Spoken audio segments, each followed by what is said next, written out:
Welcome guys, welcome back. Another tutorial for basing, this time about a shrine or temple base. We will design it, we will build it, we will paint it, and we will do some water effects on it later.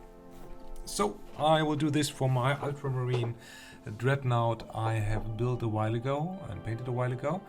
And what I want to do is to use this standard base and align it a little bit with my theme for my army. And my whole army is themed with this kind of micro art studios temple bits. And I use usually a watery, templey, snowy base, so that's my style. So we will use this plastic base. They have these slots in there in this easy to build thing, and I will use these resin micro art basing bits to put them to create a little nice base for this dreadnought. So first of all, I have to cut the holding pins for this easy to build stuff. I don't know, I think this might even be in one of the Conquest magazines, but I'm not entirely sure. So it's a very static pose. So I want to give it a little bit variation with the basing. So for a base, I don't want to get too high, and with this very plain pose, I have to put enough space, or an equal space under each foot, otherwise the model will look a little bit wonky and will wobble, and it won't look very realistically. As you can imagine, a few tons of metal standing on top of something. I still have this column here. I think it's a Fenrir column. I have put this into the credits at the very end of this video. I will use 2-3 bits of this. I will use some leftover plastic putty stuff, and I will use this little raven. Honestly, I'm very sorry, I can't recall where I got this one from. It's metal. I think it's something called tabletop. Just Google it for 28mm raven sculpt. It comes in a pack of 10, I think. It's good for some additional details. Before I do that, I will try to arrange the pieces in the way I want. For example, that would be an idea, as I want to have some water effect flowing between the temple bits. But I also want to avoid a huge overlap, because it's always difficult to play with that.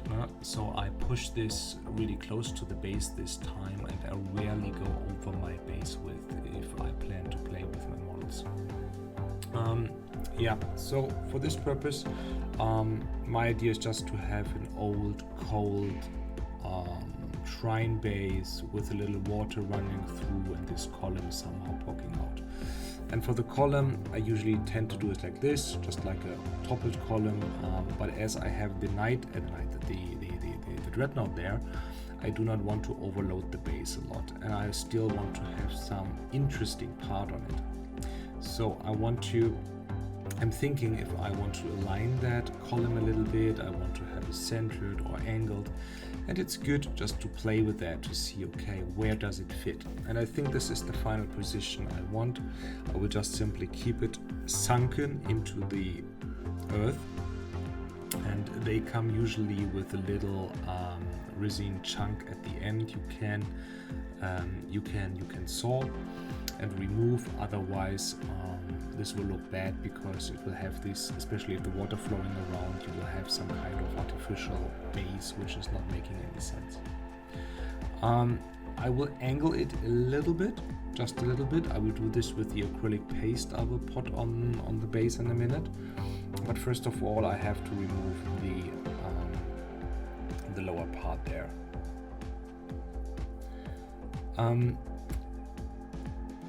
In theory, or in general, I love to give all my models in one army a similar look, but similar means the style should be the same. So you can really see the base as something special and something worth spending time on. Tell a little story. For me, my story is Vigilus. There is another world of Ultramar, and it's very cold in certain areas. There's some old sunken temple style, which for me fits for my understanding of this Roman ultramarine topic. And I will now carefully, with a saw blade you can attach to the X-Acto knife, I will just cut this. I will fast forward in a minute because that really took me a time. A bigger saw would have been beneficial, but I had no saw blades for my jeweler's saw I regularly use. Yeah, so I'll just fast forward a bit for you.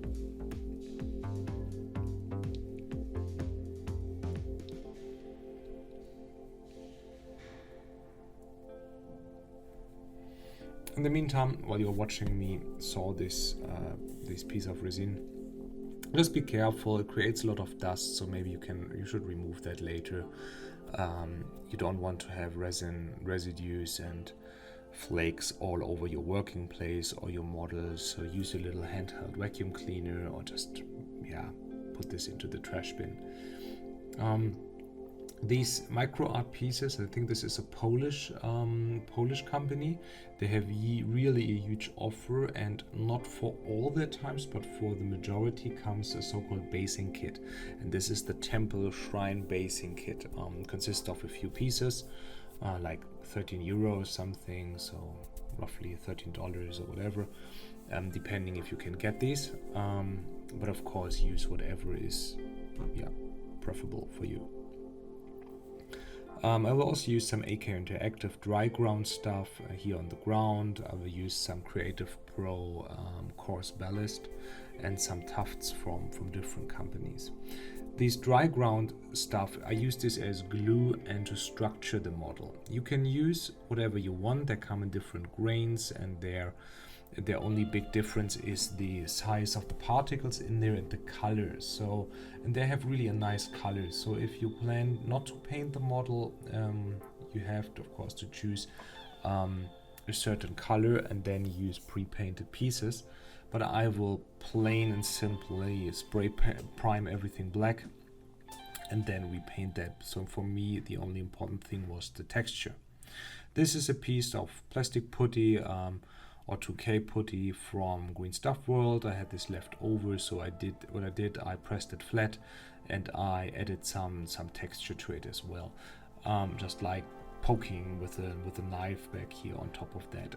That created an interesting texture, and I don't want it to dispose of it, so I will use it and put it as the sediment of the little stream I plan to do. You can super glue everything, you can, but what I do, I usually use the acrylic paste simply as the glue. It's not as stable as glue, but for certain pieces and the high surface, it's absolutely sufficient. This is a little resin piece I created with these Woodland Scenics molds. I really recommend those. Great mold for anything regarding to rocks. And what I did, I used the translucent resin here to mimic ice, and if you put some snow on top of it, it will look quite good. I will not do it here because for me this is too much here, so this base will be not so snowy, because if I have a lot of snow, I wanted to have a stream and water flowing.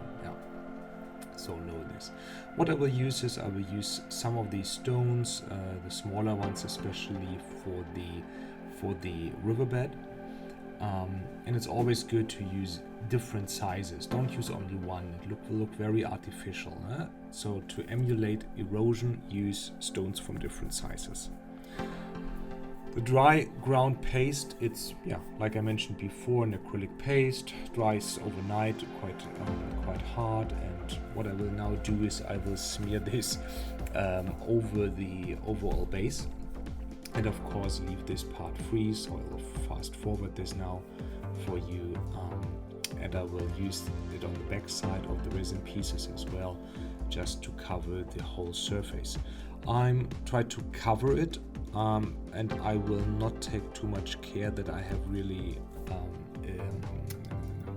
a thin layer. I will just want to have it evenly, but still with some variations in thickness, to make it more realistically looking. So I will think where I want to put everything. Before I was a little bit uncertain about the size, but I will use the big one, smear everything, and use this as glue as well. Small piece on the side, so both feet of the dreadnought can rest on the same height. I think all pieces have the same height here with slight variations, so that will work. Otherwise you can later also with other paste and some glue and snow, whatever you use, you can adjust that. But if you plan to have a clean base or a clean position, just take care that this is on the same height and you have enough space available to place your model. So column is added. Now I will add some stones. I think where will stones accumulate? If you have a big stone, smaller ones will flow around that, sprinkle a little bit, but I try to put and keep smaller stones closer to bigger stones, and here this could be this big stone or the corner of the shrine base, the resin bits, and the water will slowly round these stones. So any kind of pebble will look very realistic and very good in these bases.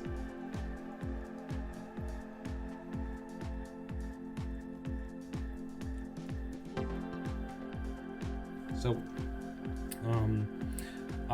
my plan is to place the raven on top of the column, just as a little detail, although raven are more space wolfy, but I think anything which is adding interest to your base is great. Yeah, take your time, see your base as an individual model. It will always benefit. Your model will always benefit from a good base.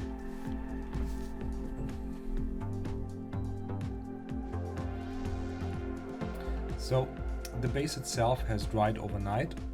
You see it's quite matte. It's very sturdy and nothing comes loose. You have the raven attached to the column. Don't worry, this is already black because I used this in a different model, so that's fine. I have these stones here in the middle. You see it's really hard, and with this paste and the putty you have different surfaces. Sometimes the riverbed is quite hard, so I try to mimic that. So I use MIG one-shot primer black to airbrush this. Boom, done. Took me a second. And I use airbrush flow improver from Vallejo, usually also for my primer, but very sparingly, and in a dilution of 3:1 for 3 color, 1 airbrush for airbrush colors. Although they come ready from the box, my tendency is that with a 2mm needle it starts to clog after a while. With 4mm I usually use for basing. You don't need that, but it's just like a common attitude I have to use airbrush flow improver. It will just help you to spray longer and to enjoy the airbrush process without the necessity of cleaning it. I'm some kind of a messy airbrusher, so what I do is I directly on my ground here, there's just a piece of paper, I test that and I start to form the river base. So I use a sandy color first. We will later add a wash to bring out to make it more interesting, to bring out the depth and the contrast. So I will use a sandy color carefully to spray in the sandy recesses. Don't be too careful. You can add a little bit on the sides of the stones, on the stones of the column. It's just like some sand and dust building up, and we will in a minute, of course, with the gray tone spray the rest. So with different colors now, with brown tones like mahogany or sand, I will add a little bit of depth to the side. I will just try to make this a little bit more interesting. It should not create depth, because this is what I will do later with some blue and green, because it's very shallow, but I want to make it more interesting, and I will repeat the word interesting and variation a lot in this video. because this is, for me personally, my path to paint. I want to make it more interesting. So after this first brownish color, I will go for a more heavy mahogany tone. I think this is even called mahogany. And I will add a little bit of depth to the really close to the edges part. I use in this video a combination of acrylic colors and inks, because inks with their translucency will give you a lot of variation. So 3 gray tones. I show you this: it's US gray, anthracite gray, and some very bright gray. This is even white. I think it's gray white. I use to highlight the shrine bits, and gray is quite neutral. So it's always good if you combine that with other colors. If I have just gray for the overall base, it would be extremely boring. So I have these warm colors here for the clayish-like riverbed, and I will use some gray, which is also some warm gray, not blue gray, for the shrine pieces. And I will pretty much spray everything. I try to keep the recesses out, although later you can do an oil wash or whatever. But I don't need that. I angle my airbrush a little bit so I don't get too much color, lighter color into the recesses. And later we will dry brush that. So I will start quite, slowly and steady, but quite extensively with that gray, and really color the majority of the base with the darker gray, and then add layer and layer and try to highlight this. This is you can say this is like it's like a panel lighting style, which is usually quite unrealistic, because why does the sun or the light comes in these spots? You see this people are doing this, for example, for vehicles as well. Here for the column, I spray this with this base color a little bit more extensively, and later with the brighter colors I will go from one direction, but I will leave a little bit of darker area on the side, darker than usual, because I want to create shadow, and also shadow from the model itself. So brighter color as well, more focused on the center of these panels and not everywhere.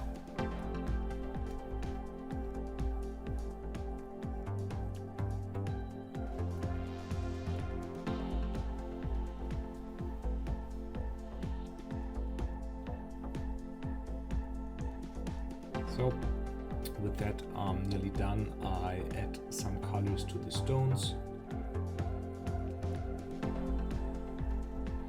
And even stones, they don't have to be gray.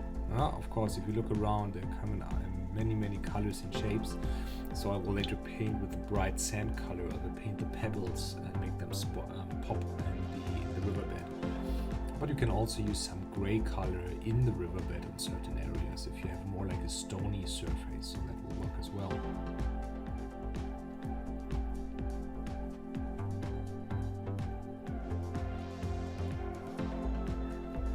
So now I'm putting the dreadnought on top, and as you can see here, I want the sun come pretty much from top. And this creates shadow below. I cannot really show this to you. My light comes from top, so I see the shadow now, and you see it's a really harsh shadow if I would do this naturally. So you can let the model create a shadow, of course, but for this specific purpose I wanted to try to paint the shadow a bit below the dreadnought here. So what I did, I wanted to use some black color. You can use ink, and I think ink would have been better to paint the shadow. So with some masking tape I will carefully add, not really too careful, but I want to add masking tape on areas I don't want to have the shadow, and especially here with my setup, to really mark where is the shadow, where is the light. So I will just put this carefully on top and on the back of the model to avoid any kind of overspray. But you have to consider that this will create a harsh edge, and way harsh if you look at shadow. Shadows can have a very of course, sharp edge, but in this particular case I'm just using this as a marker, and I will in a minute, after the first initial airbrushing, feather this out. So I use simple black from Vallejo model Game Air, but whatever black is working for you, use whatever you have, but just dilute your colors carefully. So I have this black tone, and I will carefully spray the area directly under the dreadnought, especially on the stone, a little bit. I will just do this a little bit darker.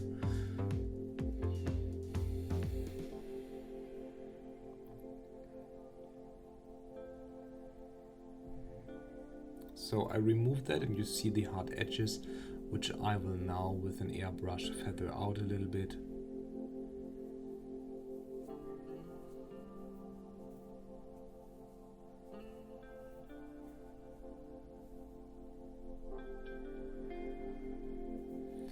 And that's my way to go. This is just an idea. It's just something you can do, but you don't have to do. I'm quite happy with the result because it will just like create more volume to the overall model. I think the right word is volume. Na?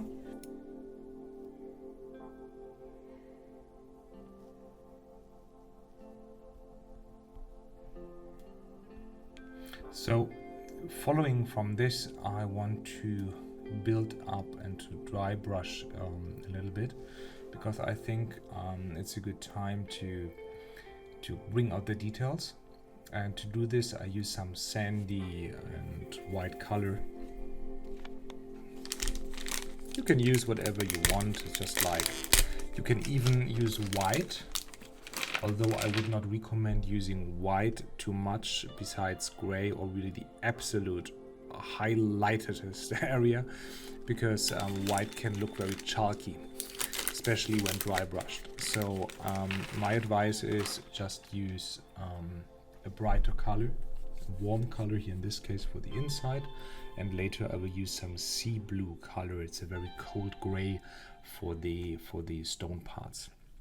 So I really go all over the earthy parts, and yeah, just try not to have too much color on your paintbrush, otherwise you will see it will smear and you will see the brush strokes and everything. I think if you avoid that, dry brushing is a very satisfying process and still a technique which is extremely useful.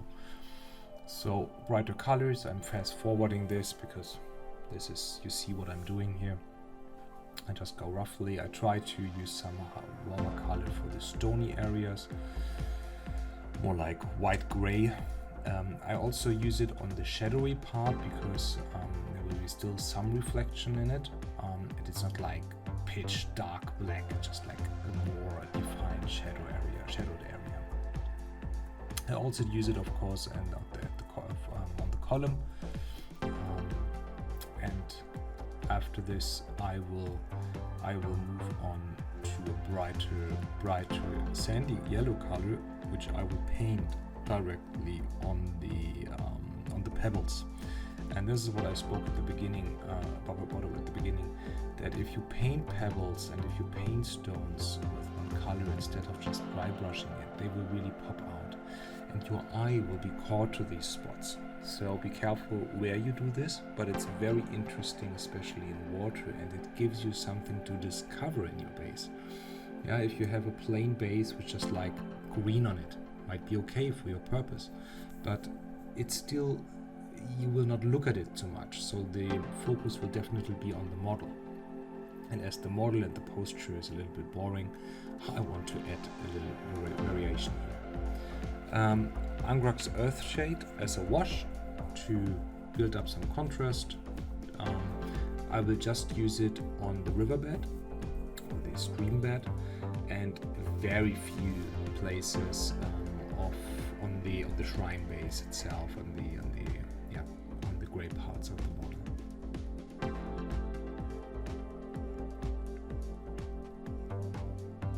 I'm careful not to cover the stones too much. I want to blend it a little bit, but I will just do this on the surface. So as you can see, suddenly this gets much more interesting. Here I color this one bigger stone, a little bit of the inside, like I mentioned. You can use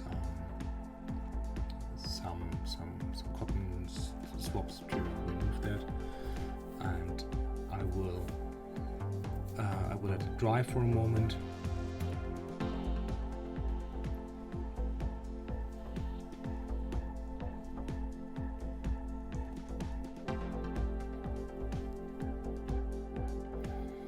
So after this, you can use an ink. I would suggest using an ink for giving it a little bit more variations here. Otherwise, this whole plain surface is a little bit too boring. And I think it's very interesting to add more color variation to it. So I used burnt umber ink from AK 3rd generation acrylics, and I will spray the ink carefully, feathering out quite inconsistently over the gray parts of the base, a little bit to the bottom of the column, the depth here, the recesses, as much as I can reach them with an airbrush. But I'm careful not to cover the very bright parts, because I still want to have very bright parts on that model. Otherwise, I will just like dull everything again. Burnt umber is quite dull, quite dark color. It's a great color. It's not black.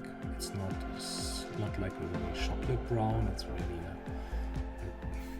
very difficult to describe. Like a very dark brown black ink. I really love this color for specific purposes. So, following by this, I will now use some more greenish bluish color to paint and to create the illusion of moss and of underwater plants and algae to make the water area more realistic. I do this on top of coloring the water later itself, but I think it gives me more control. If I want certain areas here a little bit darker and a little bit greener, where I think it accumulated a little bit more of organic material, I can guarantee that when I'm painting this. So around the column you can also do this. I can even do this because water is sweeping over certain parts. I can even do this here on parts of the stone itself. Now it's all about variation. And I hope you can see this overall model is already getting quite interesting for my level of painting skills. I mean, other people are just brilliant when they build bases, but I want to give you a little. All these green and blue inks will create the necessary color variation. And as you can see, it looks like some grime and some moss on the surface of the column.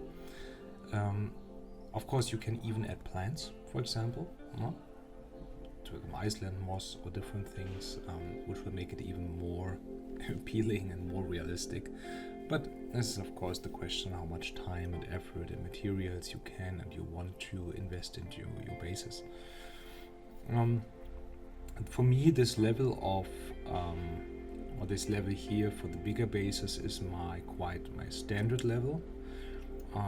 For the smaller bases, I of course rarely do water effects or something like that, although I plan to do it for my Tyranids soon. But for my ultramarines, I will continue to use this shrine theme for the armor. So we have now added this hue and added the green color. So we are moving forward with further dry brushing, with further color variation,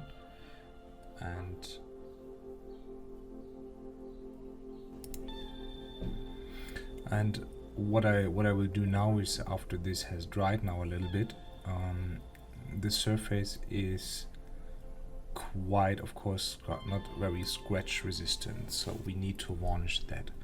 So I'm quite happy with the result, and I will now add a little bit of an additional highlight as the ink has blunted a few areas with some blue color and also some tufts.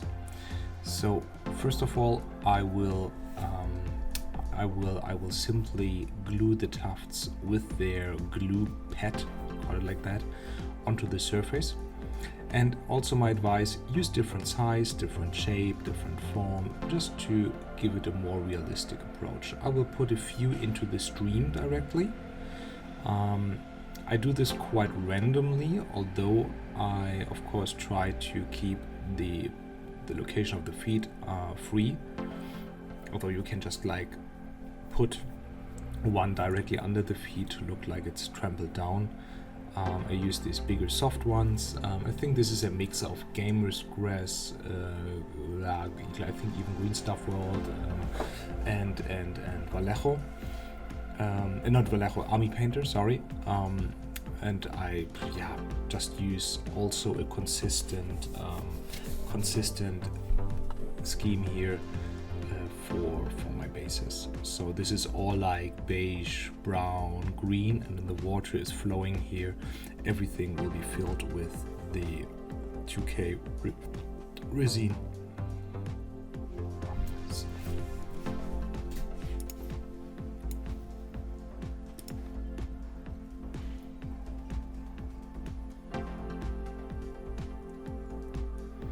So what I will do before using the resin, I will cover this whole model, the whole base with a varnish.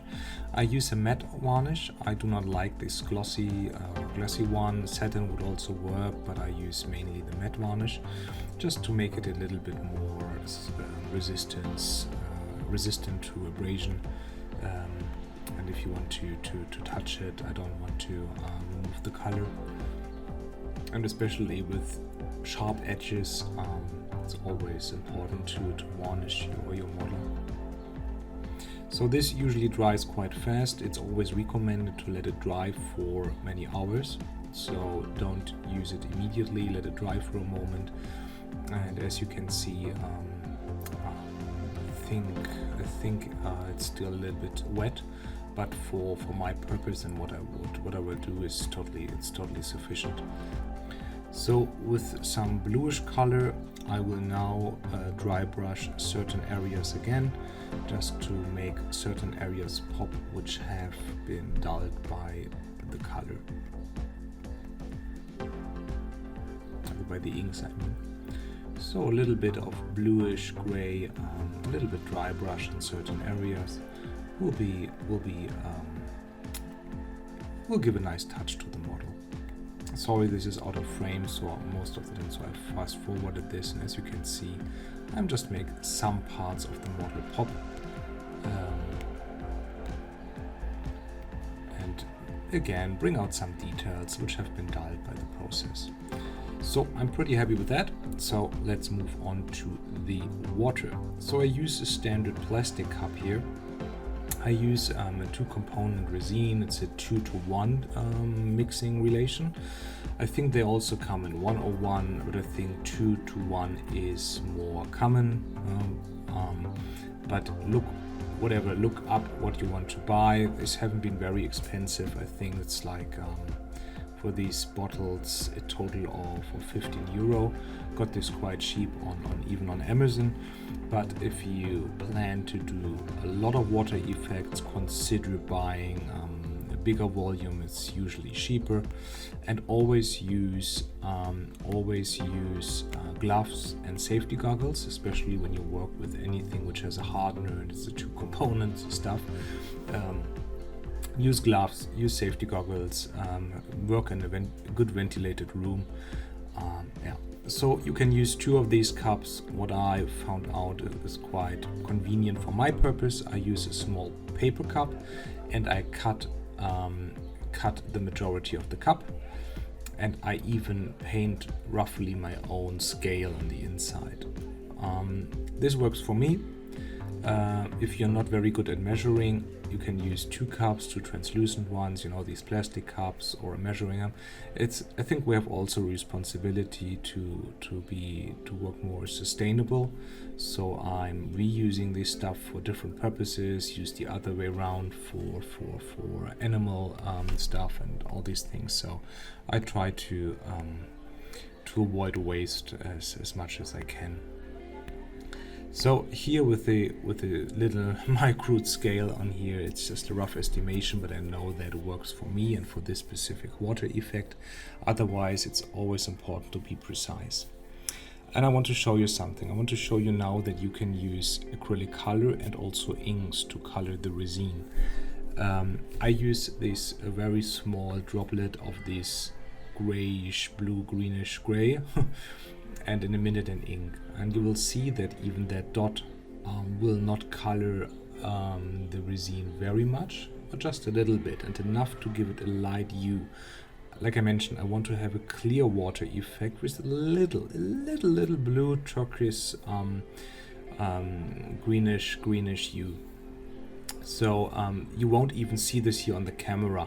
In real life, there is a hue definitely after this first attempt, but on the camera it will look still translucent. But in a minute I will add 1 drop of a green turquoise an ink, I think from Monument Hobbies, and that will give me a little hue, which is for my purpose perfect.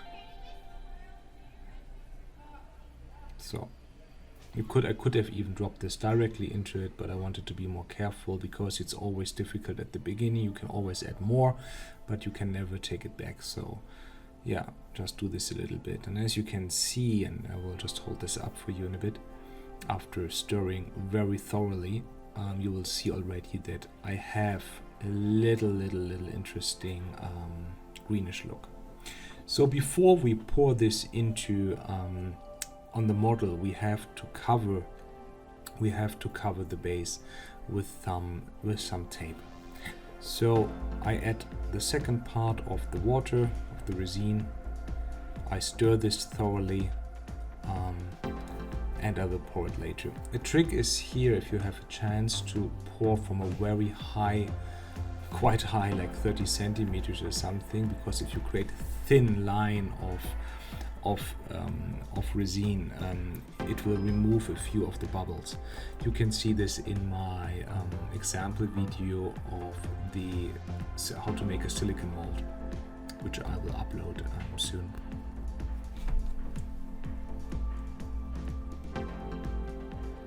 So take care that you stir this thoroughly, so everything is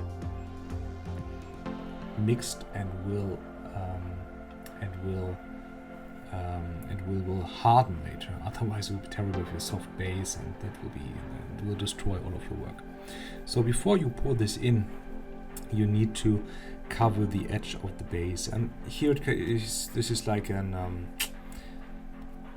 how to say that, you can use tape. I just simply use tape to cover the base, like something like this, some magic tape it's called. You can use putty to cover that. Other people are using thin plastic foil. Whatever works for you, use it, but just take care that it's really tight, and you don't want the resin to flow all over your working place. With this low amounts, it's not really a big issue, although it's already really a mess, because that will harden, it will sticky. It's terrible to clean up. So try to take your time, create a nice coverage around the base. Even put it into if you have the chance, into a box or something. I think Green Stuff World has round bases, also made from silicone for resin, just to be a little bit to do this in a little bit more controlled way. So now I think this was definitely enough material. So I pour the resin in, and with a stick I will distribute the resin to all the corners, which cannot be reached by normal flow. I will not cover the surface of the plants. This will look very unrealistic, but I will let the resin creep and into the tufts as well. That on the other hand will look quite realistic.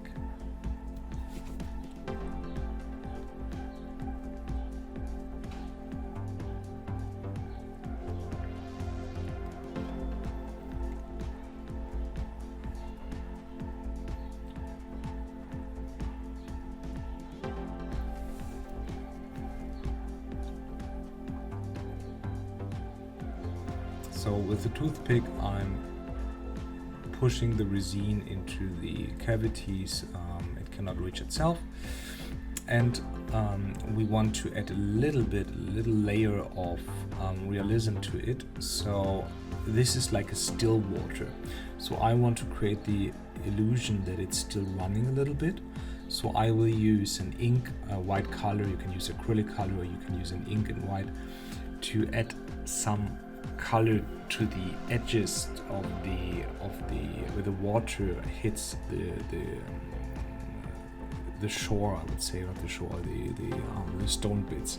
So when you do this, you can feather the acrylic color directly in the water, and this is a nice trick which creates a lot of realism, which is interesting to create bubbles and air under the water instead of having real bubbles, because it's on a much lower scale.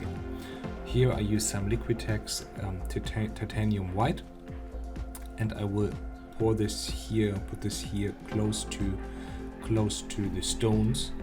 And I'm sorry, it's very difficult to see with the glare of the resin and from my top light, but I will really poke into the resin and feather it out. It's really just what covered the surface of the toothpick is sufficient, and that will give you the impression of, okay, there is motion, there is movement in the water.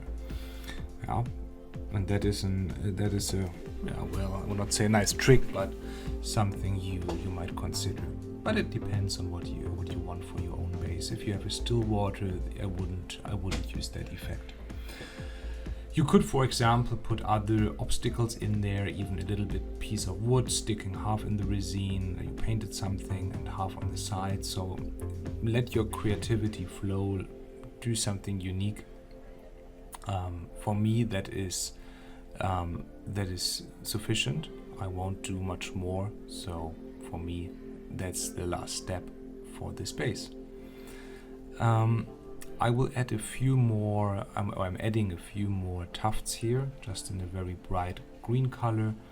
But that's so far for this video. You will see here a list of materials I have used and a picture of the base before I have added the water, and in a bit afterwards. I hope you enjoyed that video. I'd be happy if you subscribe to this channel. It always helps us to grow. And if you have any further questions, feel free to add something to the comments. Thank you.